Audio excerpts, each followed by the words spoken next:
Hey everyone, welcome back to FSi DFS. I'm McKinley412, looking at this small two-game slate as we head into the weekend. Hope you all had a fantastic week. Thank you all for the amount of support that we have been getting on this YouTube channel as of late, and just all the positive comments that have been dropped below. It really does mean a lot to me, just the positivity that we are receiving. So if you want to come join the family here at FSi DFS, we do have a website along with some subscription packages where you can join our Discord and get into the NHL chat. We have daily packages, monthly, weekly packages as well. We do have a coupon. You can use the coupon and type in the code POWERPLAY, all one word, and you'll get a free day of access into our NHL channel. If I was you, though, I would wait until there's a little bit of a larger slate. Don't waste it on this small two-game slate here.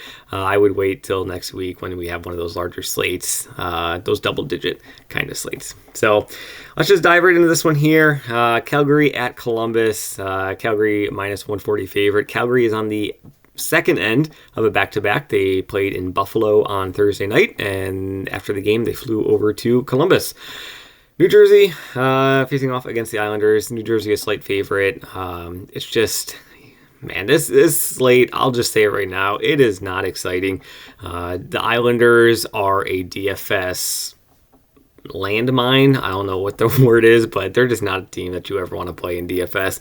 Calgary, they're better, but I mean, they're kind of another team that's just not really, you just don't get excited about playing their guys. Columbus is just a bad team in general. And then New Jersey, who knows what's going on with that second line of Hischier and Meyer. They're not doing anything at all. But we'll get to that here in the future. So projected goalkeepers down here. Merzlikins, he had a really bad season last year. He's looked solid in his two starts, though, this year. I will give him that. Two starts are two starts, and he only allowed 3 goals in them combined.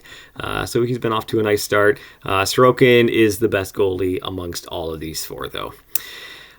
So heading towards the line stacks. This top line of New Jersey is going to be the most popular line on the slate.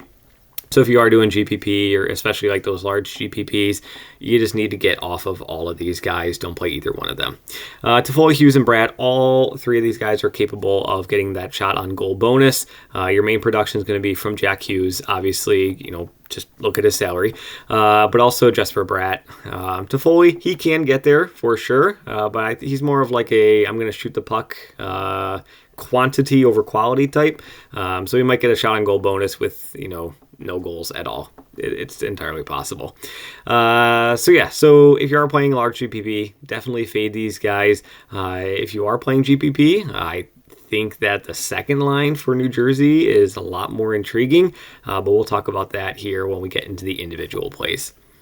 Other line stack that I do like is the second line for Columbus, Gaudreau, Jenner, and Marchenko. Jenner's already got a trio of goals on the season. Marchenko, he's got a trio of assists. He's also double-digit shots already in this short season. And then Johnny Gaudreau, we know what he's been capable of throughout his entire career. Nicknames Johnny Hockey. He is just an electric player, a fun player to watch on the ice. Like I already mentioned, Calgary is on the second end of a back-to-back with travel. This early on in the season, I don't think it's going to really be worth all that much. But as we do go on throughout the season, it could be something that we do monitor a little bit more. Full power play correlation for both of these line stacks, which is fantastic. It's what we're looking for. So let's head over to the individual plays. Hischier, and I'm going to lump Meyer in here as well. Now, salary is not going to be an issue on this slate. There's only one guy priced above 7,000, and it's Jack Hughes over here. But the second line of New Jersey has looked really, really bad. No goals, no assists. Timo Meier actually got benched mid-game in New Jersey's last time out in their third game.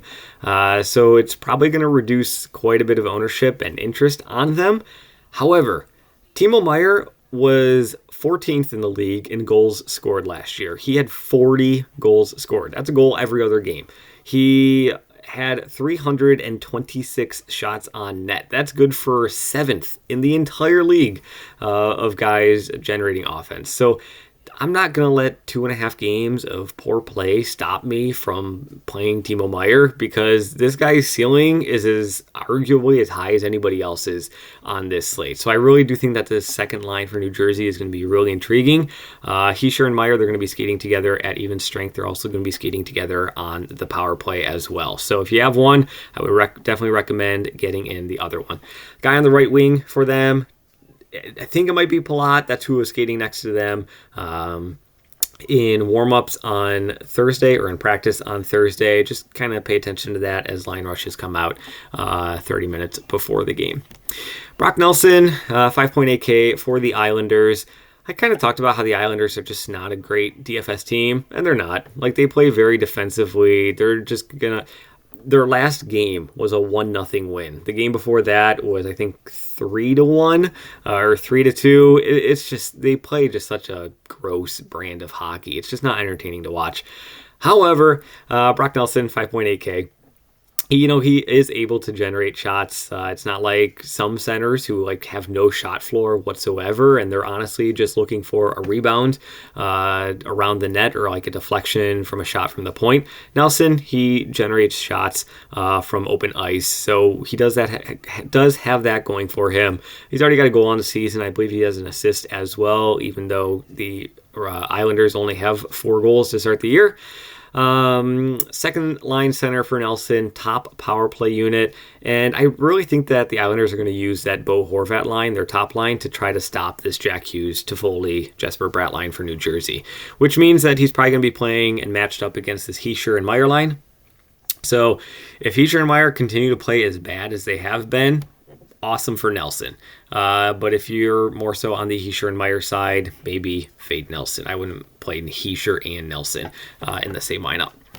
Backlund, 4.8K. Backlund's a guy that I kind of feel like I've been playing for years at this point, just because of his shot floor. He's 4.8K. He's not going to score a lot of goals, but he is going to generate a lot of shots. He actually ranked second on Calgary last year. Of all skaters on Calgary, he actually ranked second in terms of shots on goal. He had 260 or something. He's hit the shot on goal bonus in his past 2 games here. So 4.8K, even if he doesn't like the lamp, get on the score sheet, if he can get 5 shots on net, he's going to be paying off his salary. So third line center, second power play unit. Even though he is buried kind of into the depths of the third line, he still gets close to 20 minutes of ice time per game, which is fantastic. So if you're just looking for a little bit of a floor, but not much upside, Backlund could be a guy you might be interested in. I already talked about Meier. Huberdeau, he also skates for Calgary. He's on that top left wing for Calgary. He skates on the top power play unit as well. 5K, I still think that this is a little bit too cheap for Huberdeau. If you've looked at previous videos, or if you've watched the previous videos, I've talked about him recently, in that he was a phenomenal point producer. He was always in your DFS lineups when you were building, or in consideration for your DFS lineups. That's when he was in Florida. Then he got traded to Calgary, and it was a disaster for an entire season last year. But I think, another offseason, learning the style, learning the system, just getting more comfortable in a new city, in a new country. He started off the season fairly well. I think that he can, get back to some of his prior form. It's going to be tough to get back fully to his prior form, because that was a very high bar that he would set for himself. But I think he's fine at 5K. And then Fantilli, 4K. He was the 3rd overall pick in this last draft. It went Connor Bedard, and then Leo Carlson, who just made his NHL debut last night. And then Fantilli, he went 3rd overall. Top line wing, he's going to be skating alongside Patrick Laine. There's just not a lot to like in general in terms of value wing on this short 2-game slate. But he does skate on the top line. He does get power play time. He hasn't been great to start the season, but he hasn't been a dud by any means. I think he's got a goal and an assist and 7 or 8 shots on net. So he's been fine, but just nothing super Going over to the defense, Anderson 5.7K. If you are going to be playing Calgary, guys, like if you're going to be playing Backlund or Huberdeau, I do recommend maybe pairing him up with Anderson if you are going with that route. Anderson, he's able to get on the score sheet. He shoots the puck. He blocks shots as well. He kind of gets DFS production in a wide range of categories, which is fantastic in terms of floor points. They're also facing off against Columbus. Columbus struggles against defenders in terms of DFS points, and it's been like this for years. After coach, it doesn't matter. Columbus has just always struggled against opposing defenders. So Anderson could be my top option in this high tier. Provorov, he's yellow. Injury news. And it's injury news to Zach Werenski that we're talking about. If Zach Werenski is out, I'm going to have more interest in Provorov. If Zach Werenski is in, I really don't have much interest in Provorov at all. It really comes down to that. So pay attention to those Columbus lines. And then Romanov, 2.8K. Anytime you're going at like 3K, you're looking in at like defender. You're looking for guys who can get a blocked shot bonus for you. So 3 block shots. Islanders have a whole ton of these kinds of guys. Guys like Mayfield, Pelech, Romanov. All these guys, block shots like crazy. They're routinely in the top of the league just because they play that, we're going to get into a shell and play defensively throughout the course of the game. We're just going to let you fire the puck in, but nothing's going to be a great quality shot. It's just kind of the style of hockey they play. So any Islander defenseman, Romanov was the cheapest at 2.8K. He sees plenty of ice time. He doesn't get any power play time, which is a little unfortunate, but it is what it is. It's a 2-game slate. It's really ugly. Not a lot to like in the power plays either. So that kind of covers everything on the slate. I wish I had more for you, but again, man, the NHL did not do us any favors here on a Friday night in terms of a DFS standpoint. No videos on the weekend, but we will be back on Monday, which I think is only a 1-game slate, but we're still going to be back. We're going to be covering it. Maybe we'll dive into it a little bit deeper just because it is 1 game. But yeah, so thanks again for all the support that you guys have been providing us here at FSi DFS. Good luck in your contest. Have a wonderful weekend, and I'll see you guys on Monday.